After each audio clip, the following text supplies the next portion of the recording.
Estamos aqui em Campina Grande com o reverendo Augusto Nicodemos, que está participando da 14ª edição da Consciência Cristã e veio trazer mais uma vez a sua contribuição para o nosso evangelho paraibano e, por que não dizer brasileiro, já que aqui nesta edição temos pessoas de todo o Brasil. E ele é professor do Andrew Jumper e chanceler da Mackenzie. E nós queremos saber primeiramente, reverendo, como se deu o seu chamado ao ministério e como podemos identificar um verdadeiro chamado ao ministério.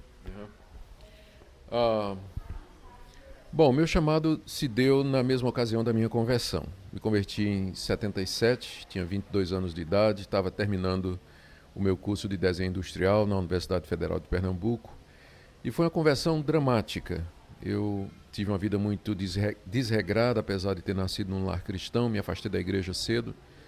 Estava bem no mundão quando Deus me chamou. A conversão foi... O meio que Deus usou para a minha conversão foi um vazio muito profundo no coração que me levou quase ao desespero existencial, né, pensando até inclusive em suicídio.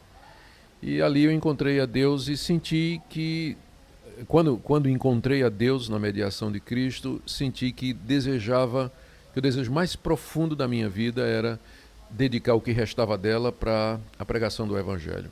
Tanto é que nem continuei na universidade, já estava no último ano, mas larguei e já comecei a pregar o Evangelho, estudar, fui fazer seminário.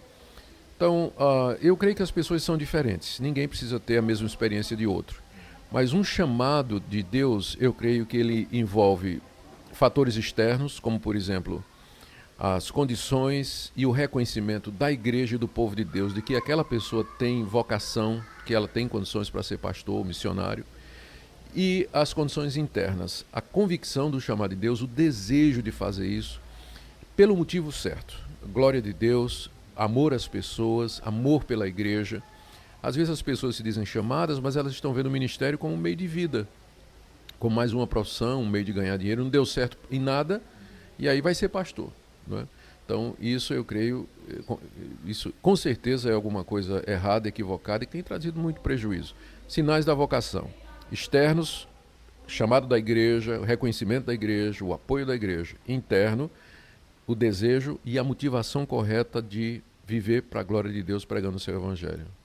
Bom, o povo evangélico brasileiro, e não somente o povo evangélico brasileiro, mas boa parte do povo brasileiro hoje considera o senhor um dos grandes nomes do protestantismo, um dos grandes pregadores da palavra de Deus. Como encarar esse fato e se manter humilde, se manter como um servo de Deus? Essa pergunta é difícil, viu? Eu acho que o que me ajuda a não me impressionar muito com o que as pessoas dizem a meu respeito é que eu me conheço. Eu sei as minhas limitações, sei a luta que eu tenho contra o pecado na minha vida, sei das vezes que eu errei, sei das vezes que eu erro, conheço minhas áreas fracas e vulneráveis. E Deus constantemente está me lembrando que eu sou um pecador salvo pela graça. Ele tem a maneira dele de me deixar no pó e na cinza com frequência. Ele sabe como fazer isso, né? Então, às vezes dói bastante, mas é a maneira dele me dizer ou me lembrar de onde é que eu vim, né? E o que é que eu sou, na verdade. Então, se de alguma forma o meu ministério tem contribuído para a Igreja de Deus no Brasil, eu estou plenamente consciente que é apesar de mim, é só pela graça de Deus. E é isso, ele está o tempo todo me lembrando quem eu sou. E a gente vê hoje um notável crescimento da teologia reformada nas igrejas e principalmente entre os jovens. Qual seria a perspectiva futura para a igreja brasileira? Imprevisível, imprevisível. O que a gente pode perceber é que a teologia reformada ela tem potencial para alavancar a capacidade da juventude. A gente sabe disso porque na história os grandes reavivamentos espirituais que tiveram orientação calvinista, eles produziram impacto na sociedade, mudaram cidades e às vezes países inteiros, e os jovens eram a grande parte, era uma grande fatia da sociedade que foi atingida. Você vê o grande reavivamento, o segundo grande reavivamento nos Estados Unidos, você vê no país de Gales, jovens, muitos jovens que foram movidos e tocados. Na própria Inglaterra, o ministério de Whitefield, por que não dizer do Wesley, embora ele não era reformado, mas era um cristão verdadeiro e comprometido. Então, a teologia reformada, ela tem esse potencial de arrancar do jovem o melhor que ele tem, porque enfatiza a soberania de Deus em todas as áreas e valoriza a vocação do jovem para servir a Deus em todas as áreas da vida, no comércio, na política, na economia, na docência, em todas as áreas. Então, essa característica da teologia reformada tem atraído os jovens, porque eles vão se sentir úteis a Deus, qualquer que seja a vocação na vida que Deus lhes der. E, além disso, satisfaz e responde questionamentos profundos a respeito da realidade, uma visão coerente de mundo e o conforto da soberania de Deus, saber que Deus está no controle, que Ele cuida de mim e que mesmo que eu erre, o seu propósito para mim não muda. Então, diante disso, eu acredito que a perspectiva para a igreja evangélica, com o crescimento da teologia reformada entre os jovens, é promissor, embora imprevisível, porque isso está acontecendo nas mais diversas denominações. Então, eu não sei que forma esse movimento reformado entre os jovens, entre a juventude, que forma ele vai ter, eclesiástica, eu não sei que forma ele vai ter, mas eu tenho expectativa de que vai fazer uma mudança no nosso país, né, da igreja evangélica, que está realmente necessitada de alguma coisa diferente acontecer, porque do jeito que está, não está bom, não. E como ser uma igreja reformada e contextualizada nos dias de hoje? O cristianismo e a fé reformada como parte dele tem uma capacidade de adaptação muito grande. Você vê, essa religião nossa, que tem a origem no judaísmo, ela nasceu no Antigo Oriente, depois ela passa para o mundo romano, influenciado pela cultura grega e pela filosofia, se adapta nas igrejas gentílicas através de Paulo, de lá sai para conquistar o mundo inteiro e você vai ter igrejas cristãs e igrejas evangélicas e reformadas em todos os países do mundo, todos os continentes, China, África, na Austrália, Coreia, Brasil, México. Então o cristianismo tem um poder de adaptação muito grande. É isso que a gente precisa ter em mente, que há determinadas coisas que são essenciais no cristianismo que são inegociáveis. E a gente poderia resumir isso naqueles 5 slogans da Reforma: Escritura, Cristo, Graça, Fé e Glória a Deus. Na soteriologia, né, no sistema de salvação da Reforma Protestante, que são os chamados 5 pontos do calvinismo, que a gente poderia considerar como coisas inegociáveis e fixas. Mas questões como liturgia, estilo de culto, música, elas são bem adaptáveis. E também olhar ao redor, onde é que nós estamos inseridos, e fazer as adaptações e as contextualizações necessárias, rejeitando tradições que serviram numa época anterior, mas que não servem mais para hoje. E precisa, então, muita sabedoria e coragem para fazer isso, senão a gente perde relevância. Um dos grandes problemas enfrentados hoje é o teísmo aberto. Qual seria a resposta mais adequada, teologicamente falando, quando eles vêm nos perguntar a respeito das grandes tragédias? Olha, o teísmo aberto, eu creio que já teve um momento dele no Brasil e não pegou muito, você vai encontrar uma ou outra pessoa de maior destaque que namorou com a ideia e depois ou não teve coragem de assumir ou deixou, não é? Mas, de fato, hoje o teísmo aberto já não representa uma ameaça tão grande à igreja. O questionamento que o teísmo aberto coloca com relação às tragédias é muito antigo, a gente já encontra na própria Bíblia, né? Como é que um Deus que é todo-poderoso e que é bom, ele permite as tragédias, o mal, o sofrimento, a dor? E a resposta bíblica é consistentemente a mesma. Da parte de Deus, Deus é soberano, Ele é Senhor, Ele tem o direito de fazer o que Ele quiser com a sua criação, Ele é sábio, Ele é justo, Ele não tira o direito de ninguém, Ele não é um Deus cruel, não é um déspota, e Ele é sábio e os seus caminhos não são os nossos. E da parte do homem, um dos fatores que traz a tragédia é o fato de que nós somos uma raça decaída. somos a raça em inimizade contra Deus e rebelião aberta contra Ele, e como resultado, Deus traz sobre nós os seus juízos temporais e os juízos eternos, né? Então, como parte do juízo temporal de Deus sobre a humanidade, vêm as tragédias, vêm as contrariedades, vêm as decepções, vem a dor, vem o sofrimento, para que Deus nos lembre o quanto nós precisamos dele, como nós somos pecadores e a necessidade de nos reconciliar com ele. Então, essa é a resposta que a Bíblia dá para essa questão do sofrimento no mundo, que o teísmo aberto teima em não aceitar e querer achar uma resposta filosófica, e aí cai no extremo, não é? Ou nega a soberania de Deus, ou pior, nega a sua onisciência e o seu conhecimento de todas as coisas. Nós tivemos uma declaração do Mark Driscoll e do John Piper, de que Deus odeia o pecado e também odeia o pecador. Nesse contexto, então, dizer que Deus ama o pecador e aborrece o pecado estaria incorreto? Qual seria a sua opinião sobre isso? Eu acho que a gente tem que qualificar essas declarações. A questão toda e a dificuldade toda se resume nisso, que há passagens na Bíblia onde Deus diz que ele de fato odeia o pecador, que Deus aborrece o ímpio, que ele haverá de punir ferozmente e severamente os rebeldes, que a sua mão está contra todos os que fazem o mal. A Bíblia lista uma categoria enorme de pessoas com determinados estilos de vida que estão debaixo da ira de Deus. Isso a Bíblia diz constantemente. Deus aborrece esses, Deus detesta esses, que Deus está irado contra esses. Por outro lado, você tem declarações de amor da parte de Deus pelo mundo em geral. Deus amou o mundo.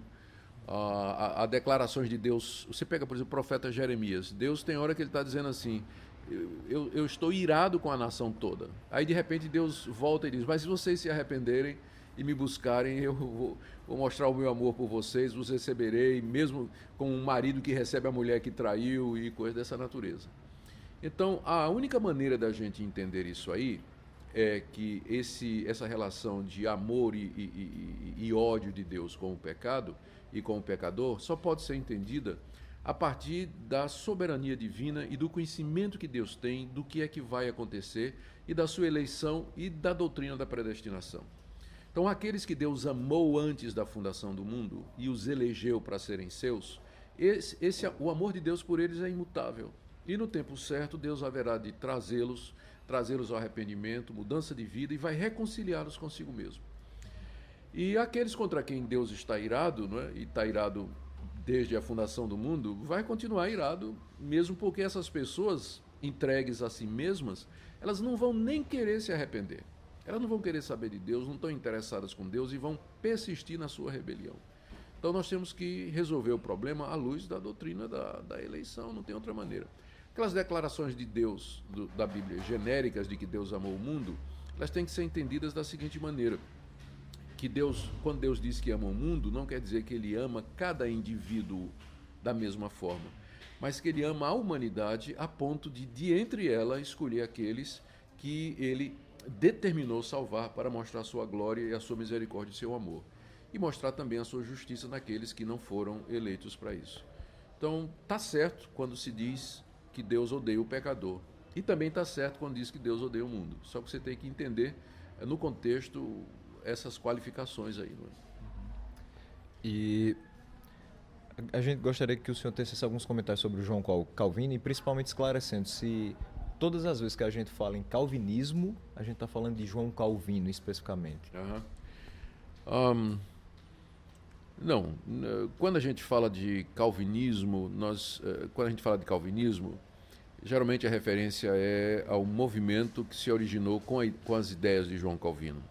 E podemos dizer que não há uma uniformidade dentro do movimento calvinista. Há algumas coisas que são fundamentais a todos os calvinistas, como a questão dos 5 slogans da Reforma, a visão da soteriologia calvinista, dos famosos 5 pontos, né, que todos eles podem ser encontrados nos escritos de Calvino, embora não sistematizados como foi feito depois. Então estas coisas unem todos os calvinistas. Mas aí começam já divergências que tem muito a ver com questão de organização de igreja, forma de batismo, a doutrina da aliança. Alguns calvinistas são aliancistas e outros não. Por exemplo, Charles Spurgeon, que era um batista, era calvinista, mas ele teria dificuldade com a doutrina da aliança, porque isso inevitavelmente levaria à conclusão do batismo de crianças, não é? Então, como ele era batista, ele não queria ir para esse lado. Você vai encontrar calvinistas como John MacArthur, que é quase que dispensacionalista, né? Que para mim é uma contradição, não é? Porque contradiz a doutrina da aliança, que diz que Deus tem uma maneira só de tratar o seu povo através das épocas, mesmo que em duas dispensações diferentes. Então, na hora que você introduz o dispensacionalismo, essa ideia da doutrina, o conceito da aliança, ele se quebra, se fragmenta. Então você vai encontrar gente assim, entre os calvinistas. Você vai encontrar calvinistas como Driscoll, que tem uma teologia extremamente contemporânea e que está aberto para algumas manifestações extraordinárias hoje de dons, como línguas e talvez até profecia. Como também o John Piper está, embora eles não façam disso nenhuma cavalo de batalha, não? Eles não fazem disso os distintivos do calvinismo. Então, quando a gente fala de calvinismo, não estamos falando necessariamente de João Calvino, mas do movimento que veio depois dele, que é muito coeso nas coisas principais, mas que é fragmentado dessas questões de liturgia, contemporaneidade, eclesiologia e um outro ponto doutrinário. Esse ano que se passou, a gente viu bastante coisa na imprensa sobre algumas declarações suas sobre o homossexualismo, e o senhor foi alvo de algumas acusações, de algumas até calúnias, né? Como o senhor vê essa perseguição, digamos assim, em relação a nós evangélicos que não defendemos o ideal homossexual, e qual a sua opinião sobre a PLC 122/06? Uhum. Começando com o PL 122, eu creio que é um projeto de lei inútil. Ele vai privilegiar uma categoria de brasileiros, dando a eles imunidade no trabalho, no emprego, na sociedade e blindando-os a qualquer tipo de crítica. Então, isso para mim vai contra a Constituição. Acredito que a Constituição já protege os direitos de todos os cidadãos, qualquer que seja a preferência, a opção sexual deles. Então, eu creio que é uma lei que não vai ajudar o Brasil em nada. Dito isso, eu preciso reconhecer que, de fato, há muita homofobia no Brasil, no sentido de que as pessoas, às vezes, maltratam, discriminam e perseguem outras por elas serem homossexuais. Eu creio que é preciso haver cada vez mais a consciência da questão da liberdade do indivíduo, que é algo precioso, inclusive, para os cristãos, da liberdade de consciência. Você tem o direito de você ser o que você quiser. Se você quiser ser homossexual, você vai ser. E a gente devia reconhecer o direito que as pessoas têm de serem o que elas querem.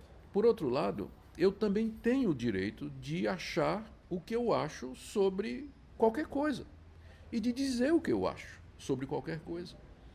E lembrar também que nós somos responsáveis por nossas escolhas. Podemos escolher o que quiser, mas nós vamos dar conta delas. A Deus, à sociedade, aos outros, não é? Sempre que a gente faz uma escolha ou segue um caminho, a gente vai ter que enfrentar as consequências da nossa escolha. O que não se pode admitir é que uma pessoa escolha um determinado estilo de vida e queira fugir das suas consequências, ou não queira que ninguém diga nada sobre as preferências dela.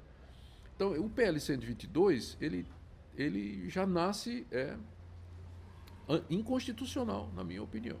Acho que as igrejas evangélicas elas deveriam ser mais sensíveis à questão da homossexualidade. Não creio que o homossexualismo é uma questão genética, não há prova científica nenhuma disso, não há.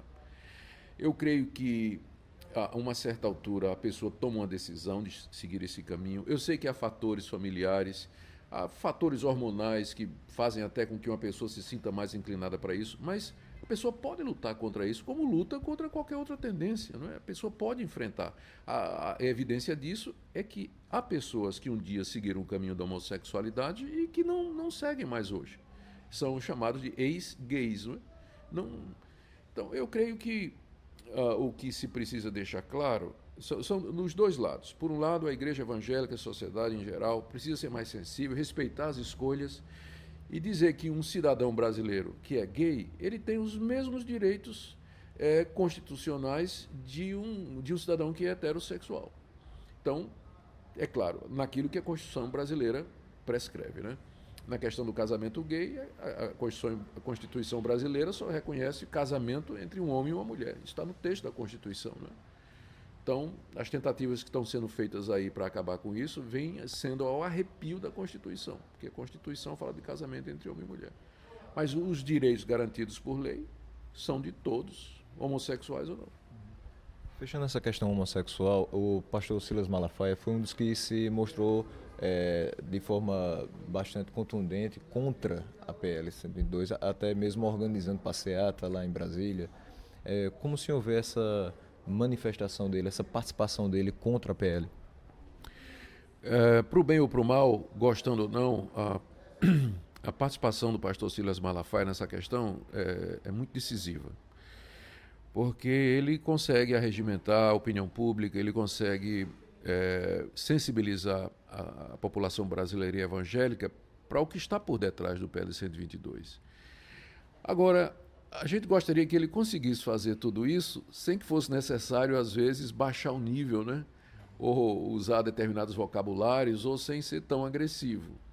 Porque a verdade triunfa, né? E a lógica triunfa. Ele poderia fazer a mesma coisa, eu creio que ele tem capacidade para isso, sem precisar recorrer, às vezes, a termos agressivos ou ter uma postura tão agressiva assim. Mas, mesmo assim, não se pode negar a contribuição de Silas Malafaia para essa questão do PL 122. Bom, a gente agradece ao reverendo Augusto Nicodemos pela participação, pela disponibilidade nessa entrevista e quer finalizar com uma mensagem sua aos jovens da Igreja Congregacional Zona Sul. Muito bem, o que eu diria para vocês numa hora dessa, né? Eu quero só lembrar para vocês que o calvinismo, ou pelo menos os pensamentos e as ideias de João Calvino, elas estão muito longe de ser uma teologia empoeirada de um velho iracundo e ranzinza que viveu há 500 anos atrás. O vigor do calvinismo está no fato de que ele é um retorno à palavra de Deus, que é eterna e cujos princípios são válidos para todas as épocas.